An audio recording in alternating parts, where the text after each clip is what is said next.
Did Paul have the option to live or die? By Pastor Ricky Kurth.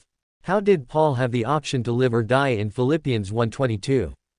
Paul wasn't thinking of taking his life, for that would have violated the commandment, "Thou shalt not kill." God purposely left that commandment open-ended to include suicide. That is, he didn't say, "Thou shalt not kill others," because he wanted us to know that taking your own life is one of the forms of killing he meant to prohibit. But Paul was a master logician and tactician, and could easily have gotten himself executed in prison by saying the wrong thing to the king. He couldn't keep himself alive forever, of course. Tradition says that he was eventually put to death. But he could definitely have brought himself under the executioner's axe more immediately by pushing the king's buttons. In your follow-up question, you ask if this wouldn't be akin to what's known as suicide by cop, but the two do not equate.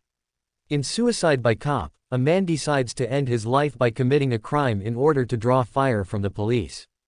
Paul was tempted to present the truth to the king in a way that would elicit a death sentence. We might compare how God wanted Moses to be a prophet, so he responded to his every objection with patience and long-suffering. But God didn't want Pharaoh to let Israel go, so he instructed Moses to answer his objections in ways that were an affront to his pride, something that angered him and resulted in his death. We know there is nothing sinful about this approach, for it was God himself who implemented it. And Paul wasn't contemplating anything sinful when he considered mimicking how the Lord handled Pharaoh. Like you, I used to wonder why it wouldn't be okay for a terminally ill person to choose suicide.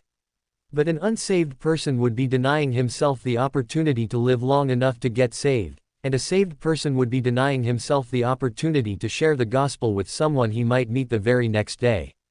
In this case and in all others, God is more concerned with eternal matters than he is with temporal matters, no matter how difficult the temporal matter is.